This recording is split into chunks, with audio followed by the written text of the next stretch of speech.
Alam mo, Brad, bakit lagi mo sinasabi na how many times I would say that? Sa salita ni Aling Claire, paulit, ulit, ulit, ulit, ulit. Ulit, ulit, ulit, ulit. Bakit? Bakit paulit-ulit? Alam mo kung bakit? Kasi walang naniniwala sa'yo. Hindi mo na kailangan paulit-ulitin kung pinaniniwalaan ka ng tao. Simple. 19 Congress. Okay? Tapos, mapapalitan yan. Pagsimula na, pagbalik na, magiging 20th Congress na yan.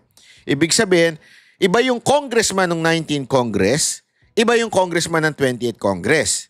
Pero may mga congressman na nag-reapply. Ibig sabihin na nagkandidato uli at nanalo. So, may mga 19 Congress na maaaring magsilbi na sa 20th Congress. Okay.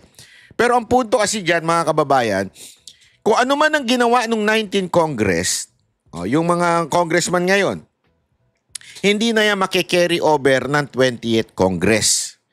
Okay? So, kung ano man yung lintik na hearing, lintik na impeachment, hindi na dapat i-carry over yan sa 20th Congress. Kaya yung ginawang desisyon na inimpeach si VP Sara Duterte, parang nagpaso na. Tapos na.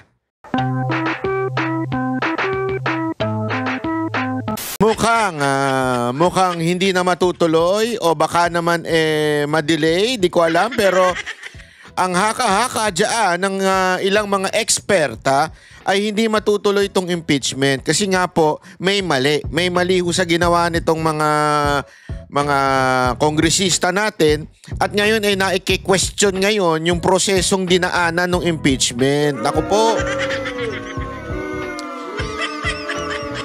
Kasi nga po mga kababayan, ito hong ambisyosong si Speaker Romualdez ay talaga nga namang atat na tanggalin sa pwesto si VP Sara Duterte at gustong-gustong hindi makatakbo para nga naman manalo siya.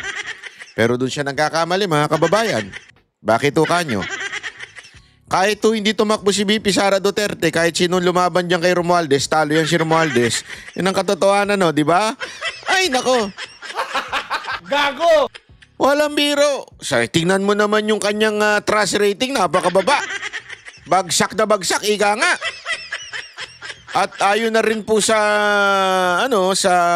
sa balita, yung mga gustong siyang maging presidente ay I think 3%.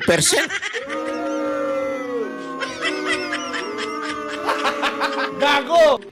Baka yung 3% na yun yung mga congressman na nakatanggap di umano according to Tiangco ng proyekto. O baka naman yung mga 3% na yun yung mga vlogger mo. Na may yung isa mong vlogger umamin pa. Tanga-tanga nga naman, no? Oh, may isang vlogger dyan umamin na siya daw ang highest paid. At proud daw siya. 'Di ba? So, baka yung mga yun ang ang may gusto ka lang maging presidente para tuloy-tuloy ang biyaya, ika nga. Pambirang buhay, oo. Wala talagang, ewan ko kasi alam mo, Romualdez, wala ka kasing kaamor-amor. Mukha mo pa lang wala nang kaamor-amor Parang ikaw yung vlogger na nagreklamo dun sa, sa Iloilo. Oh, Jesus! Parang ganun ang amor ni Kasi 'di ba minsan hindi naman sa Pilipinas kasi baligtad Bakit? Bakit kanyo? Sa Pilipinas, pag bata tapos chubby yung bata. Mga bata pa, yung mga bata, mga 3 years old, mga ganun, pababa. Pag chubby, oh, yung cute. Ganun Ganun tayo, 'di ba? Pag bata mataba. Pero magpatanda na. Di ba? Kung hindi nyo po alam, nagte-trending po yun, yung vlogger. Tawa ako ng tawa, mga kababayan Kung hindi nyo po alam, scan nyo yung Facebook ko, makikita nyo, pinost ko sa Facebook ko. Yung vlogger na nagreklamo dahil lahat daw in-order niya na, wala naman daw lasa. Paano nga naman walang lasa? Yung bibig niya, dila niya, na ano na, na-cover na ng kolesterol. Kaya walang lasa ang animal. Kung hindi kayo makarelate, abay, panoorin nyo na lang sa Facebook ko. Iscan nyo yan. Lalabas yung Facebook page ko, makikita doon, sinare ko yun doon. Nagalit to yung mga taga Iloilo kasi parang sinasabi, wala bang panlasa yung mga taga Iloilo? Ganun ang tanong niya eh. Akala niya siguro cute siya kasi ano siya, taba-taba niya. Mga kababayan, nagalit eh, sabi. Sana sinabi mo, nagdala kami ng pigrolak dyan. Ano ba yun? Coffee break ba yun? Di ba? Ay, nako, pambihira. Anyway, balik tayo dito sa usapan ng impeachment. Bakit ba sinapasok yung matabang yun? Kasi yung may gusto magpa-impeach dyan, mataba din. Gago! At tulad din ng vlogger na yun. Bakit kanyo? Anong comparison ng vlogger na yun? Kasi kahit anong ilatag sa kanya, yung vlogger, walang lasa. Dito naman, kahit anong gawin niya, walang kumakagat sa pautot niya, di ba? Gago! Kahit ano nang ipamudmud niya, ayuda, IX, lahat. Alam mo manang-mana siya dun sa presidente. Bakit? Sabi nga ni Baste, you will never be loved. Ito si Basti talaga, basta pumapag-ibig si Basti eh. Yeah? Ang bihira ka, Basti. Alam mo, Boss Basti, dapat mag-inuman tayo. Mag-share tayo ng mga pag-ibig. Marami tayong alam dyan sa mga pag-ibig na yan. Kaya nga wala tayong pag-ibig eh. Anyway, pag-usapan na po natin itong impeachment ni VP Sara Duterte. Bakit ko nasabing baka hindi na matuloy itong impeachment ni Vice President Sara Duterte? Panoorin po natin ito. May mga kumukwestiyon kung dapat bang tumawid sa 20th Congress ang impeachment trial ni Vice President Sara Duterte. Nangunguna sa balita si Marian Enriquez. Marian, anong sabi ng mga House Prosecutor sa usaping ito?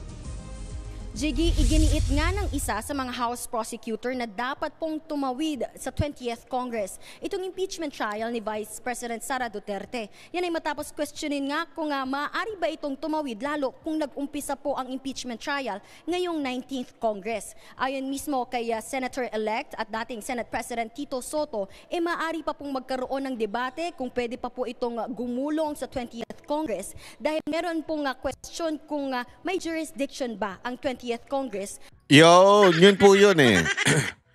Yung po yung mga kababayan, kung may jurisdiction ba? Diba? Yan ang tanong ngayon. Kung meron bang jurisdiction ang 20th Congress? Kasi ganito yan mga kababayan. Para ho sa mga hindi masyadong pamilyar ho sa 19th Congress, 20th Congress. Ano ba talaga? Hindi ba pare-pareho lang yan? Hindi kasi kahit naman ako noon hindi ko alam niya yung mga ganyan. 19 Congress, 18 Congress, 17. Ano ba talaga? Kasi makikita mo yan sa plaka, di ba? Yung plaka ng mga abusadong mga congressman may 8. Tapos titingnan mo sa baba kung kailan siya naging congressman. Yun, nandun yun. Itong kasalukuyan hanggang June 30, I think, is 19 Congress. Hindi lang ako sure kung hanggang kailan niya, pero alam ko hanggang June 30 yan eh. 19 Congress. Okay? Tapos, mapapalitan yan. Pagsimula na, pagbalik na, magiging 20th Congress na yan. Ibig sabihin, iba yung congressman ng 19 Congress, iba yung congressman ng 20th Congress.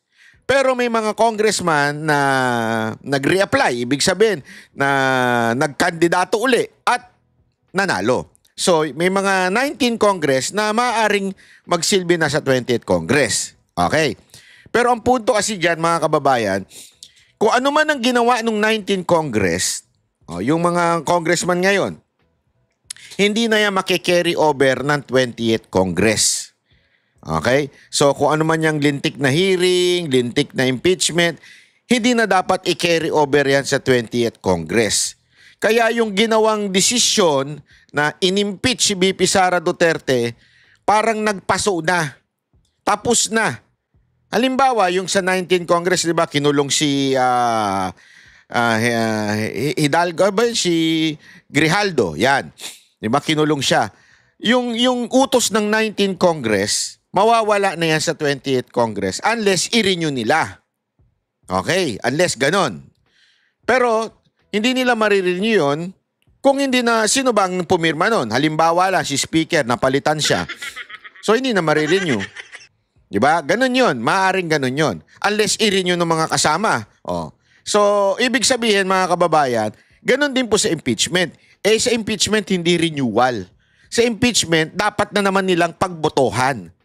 Na-gets ninyo? Kasi papaano ba na-impeach sa Kamara si VP Sara Duterte? Pinagbotohan nung 19 Congress. So, ang bumoto noon, 19 Congress. Maki-carry over pa ba yan sa 28th Congress? Yan yung kini-question at tinatanong ng ilang mga eksperto, lalo na mga abogado. Kasi naintindihan nila, iba ang 19th, iba ang 20th, di ba?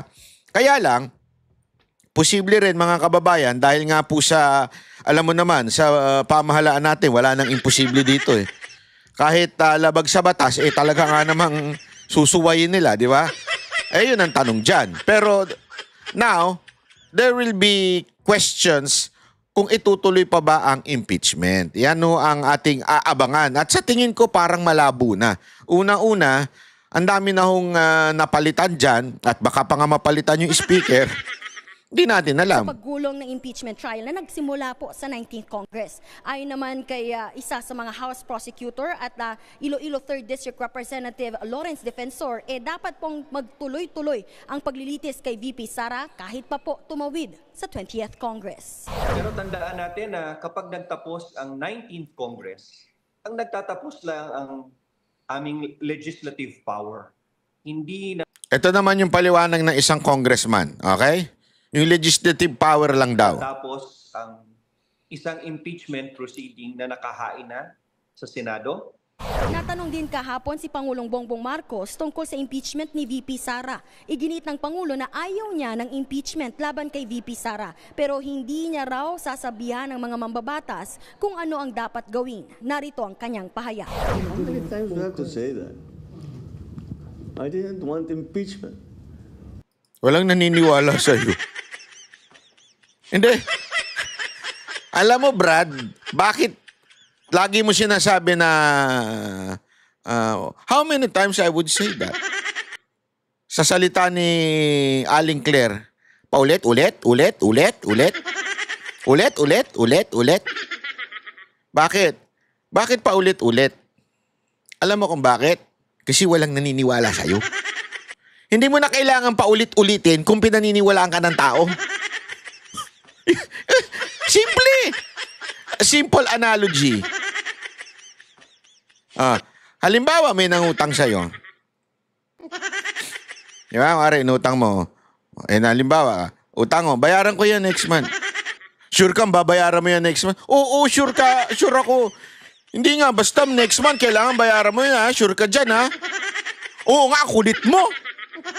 Bakit pinaulit-ulit? Kasi, baka hindi siya nagbabayad ng utang. Parang yung isang congresswoman, di ba? So ano ibig ko lamang sabihin? Kaya pinauulit sa'yo yung impeachment na yan kasi walang naniniwala sa'yo. Anong proof? Kasi nangyari. Kaya hindi naniniwala yung tao sa'yo kasi nangyari. At isa pa, number 1 na pumirma, yung anak mo. Kung number 1 pumirma yung anak mo, don't tell me, yung anak mo, walang kinalaman sa'yo? Malabo yan. Sabi nga nila, lagi daw kayo sabay niyan eh.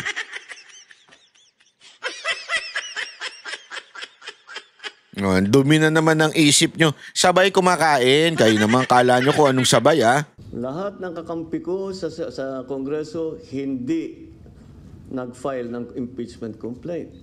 Lahat daw ng kakampi niya, hindi pumirma. Number 1 pumirma. Sino? Si Sandro. So, hindi mo kakampi? Ano to, rebelde anak mo?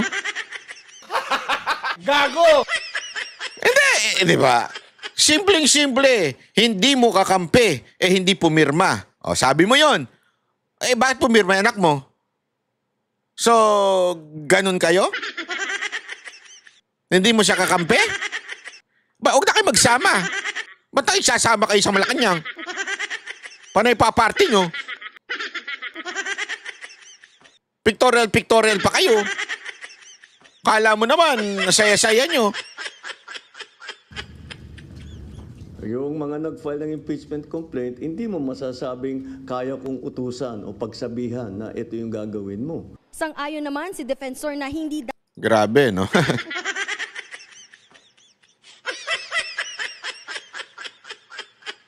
Ay, nako. dapat makialam si Pangulong Marcos sa impeachment. Yan ay para maiwasang maimpluwensyahan ang mga uupong Senator Judge. Jiggy, sa ngayon pinaplansya na ng Senado ang guidelines para sa media coverage sa impeachment trial. Yan muna ang latest. Balik sa'yo.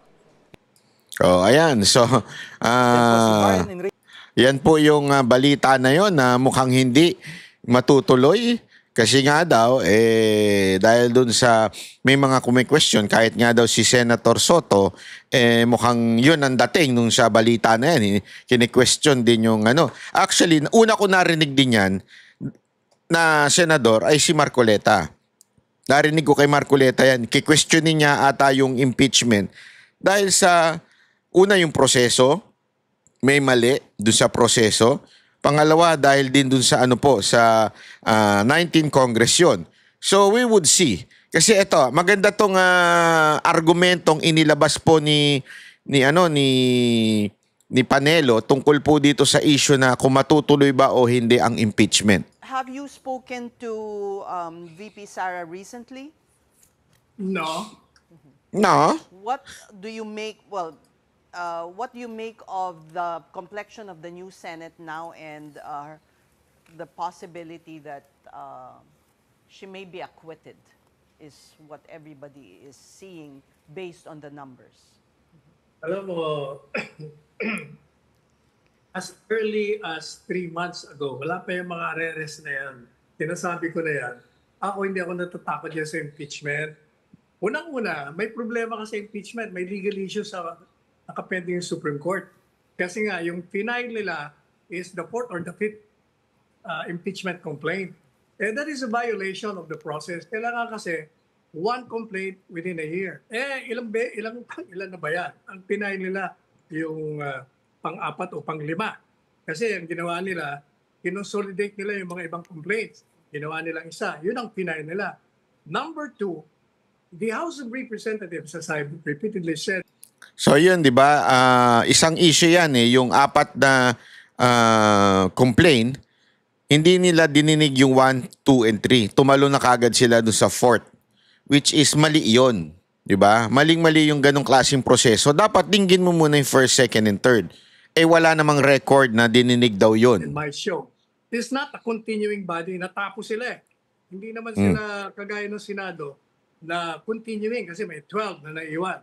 So, So, yun ang pinagkaiba. Sa Senado, continuing dahil nga naman may naiwan na 12. Kasi 12 lang naman na nire-re-elect eh. So, yung House, lahat sila nag-ending. So, for you to sit on the 20th Congress, you have to be re-elected.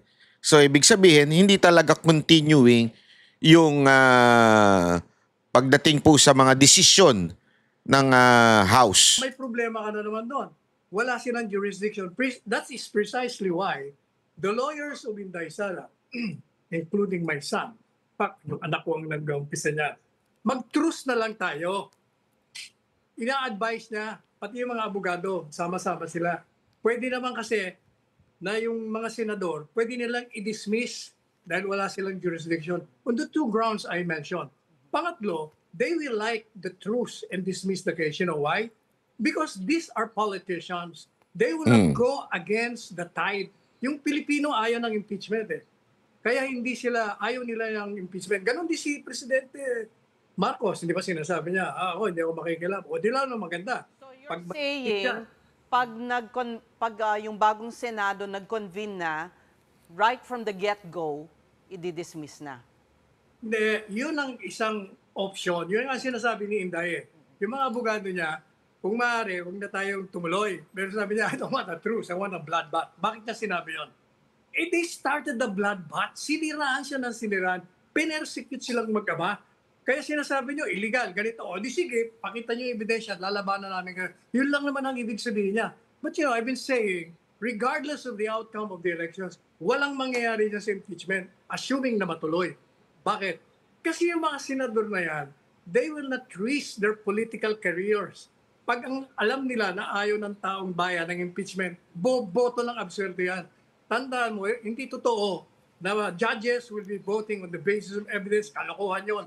This is a game or a contest of numbers.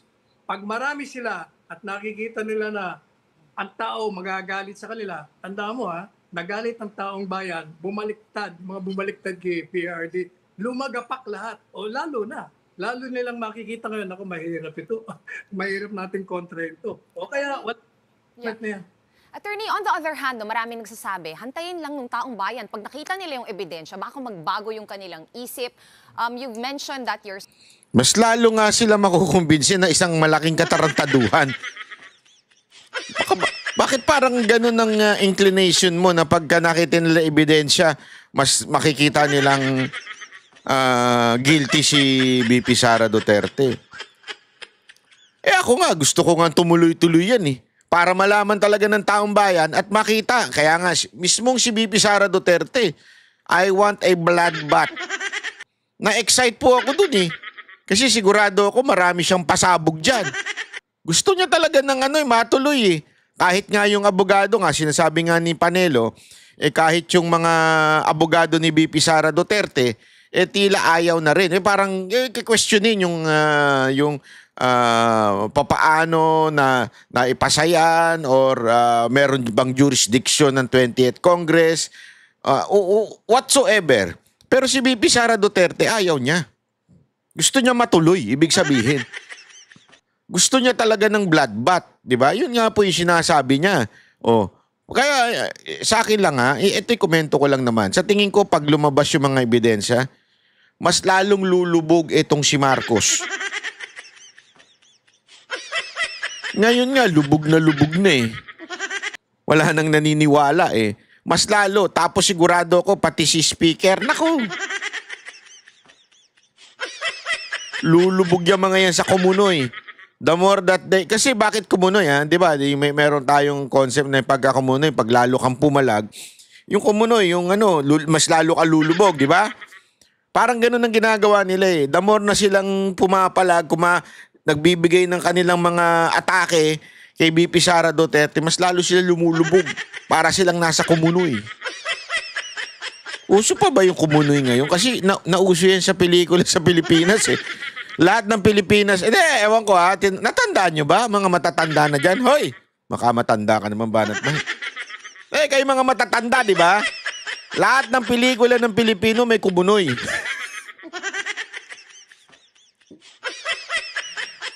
Nauso yan nun Lahat ng pelikula noon may Kumunoy. Ano pa meron lagi sa pelikulang Pilipino? Merong kantahan sa beats. Laging may outing.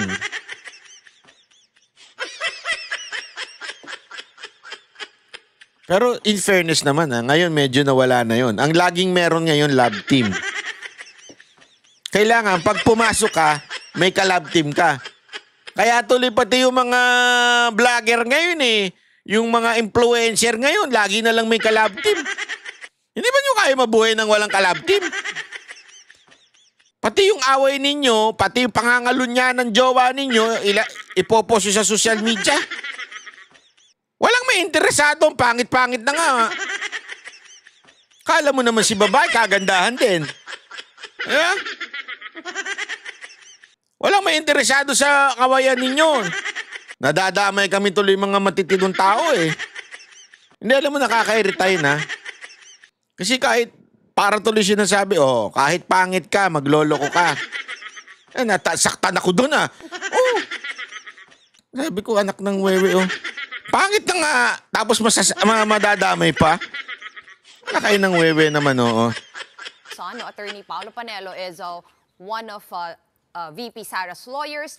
VP Sara seems to be pretty confident in her chances. She's confident in her legal team. Do you share that same confidence? Pag wala kang tinatago, talagang confident ka. Isus.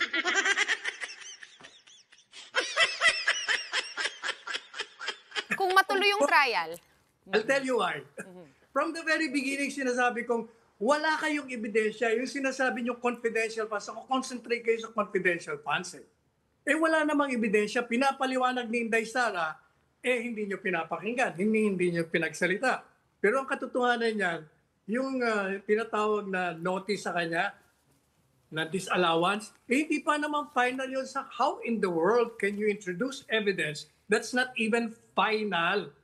Pangalawa, sinasabi nila, paano may papaliwanag ni Inday Sara na yung mga pumirma na tumanggap ng pera puro mga fictitious? Jesus Maria Josep. Sabi ko, common sense, yung confidential funds, yan i-reserve for the enemies of the state. Para matalo mo terorista, mga komunista, mga kriminal. Saan ka kukuha ng impormasyon? Sa kanila rin. Babayaran mo yung mga babaliktad sa kanila. So pag kinuha mo yon, alam ka naman papirmahin mo yun, di pinatay mo yan at pinatay mo yung kanilang mga pamilya. Ganun na kasimple yun. pero attorney, 7 po yung articles of impeachment. You're right, confidential funds is probably the biggest one na pinag-uusapan natin. No? But there's also that quote-unquote kill plot doon po sa midnight press conference ni VP Sara via Zoom. Ano po yung Parang tanga naman kasi yung kill plot na yun eh.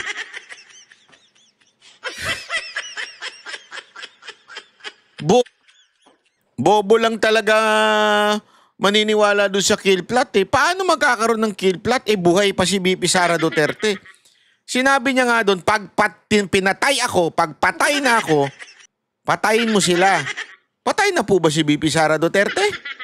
handle ninyo sa kasong yon? Kill plot. Yun, kabalbalan yun. Plot from the grave. Well, there was no threat from the very beginning. Matagal ko na sinasabi yan. Paano magkakaroon ng threat? Mangyayari yung threat pag patay na siya. So, where's the threat? Patay na. Sus Mario Josep naman. Alam mo, political lang lahat yan. The goal from the very beginning is to destroy the chance of Inday Sara sa 2028. Kaya either patayin mo yan, i-impeach mo yan, perpetual disqualification, o ikulong mo yan. Iyan naman talagang target nila. Ang problema, mukhang hindi sa kanilang plano, nagkaloko-loko dahil inaresto nilang iligal, tinitin nilang iligal, at tinapon nila sa iyon ang naging problema nila. Well, but you did say a possibility of reconciliation is a truce wherein the Senate will just drop or dismiss this impeachment case. No, I didn't say that. Okay. May you clarify what you meant? Let me correct you there. Yes. Yan ang isang option ng mga abogado na i-truce na lang natin. At yan naman, pwede naman gawin ng mga senador yan kung gusto nila na wala ng impeachment. Pero whether or not that will pave the way for the reconciliation, I don't think so. Kasi ang pinakamatinding ginagawa mo dyan, itinapon mo ang isang mamamayang Pilipino in violation of the Constitution. Alam mo, ang pinakatungkulin ng isang presidente, bigyan mo ng proteksyon. Sa halip na bigyan mo ng proteksyon, pinakulong mo pa.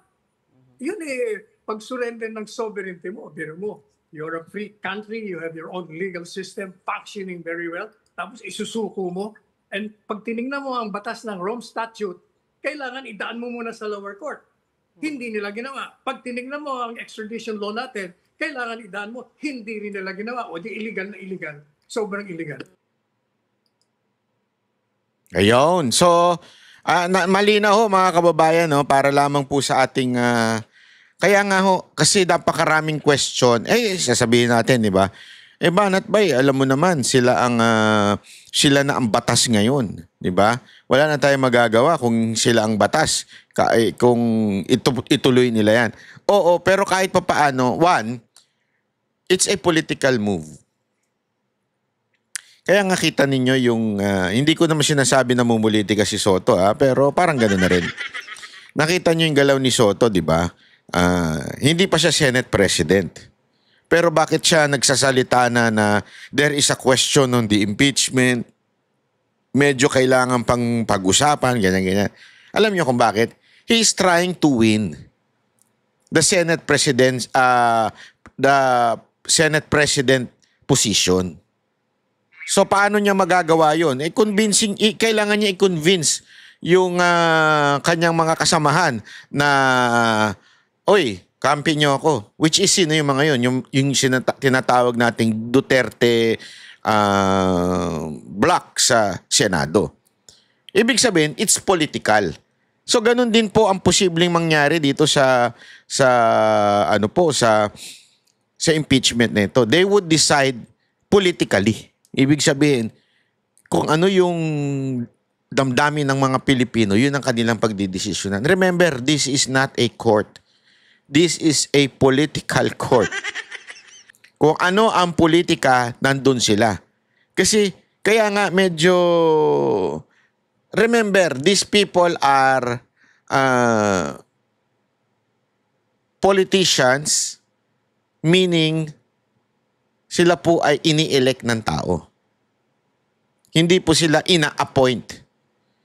So therefore, hindi ang kanilang audience is unlike the secretaries, ang kanilang audience ay yung presidente lang. Sundin mo lang na sundin ng presidente at si Mrs. Ayos ka na. Di ba? Pagdating dito, hindi eh. Taong bayan ang huhusga sa'yo. So whatever yung gawin mo dyan, yan ang kanilang kinukonsider. Ano ba ang saloobin ng taong bayan, di ba ho? Yan po ang totoo diyan. Kaya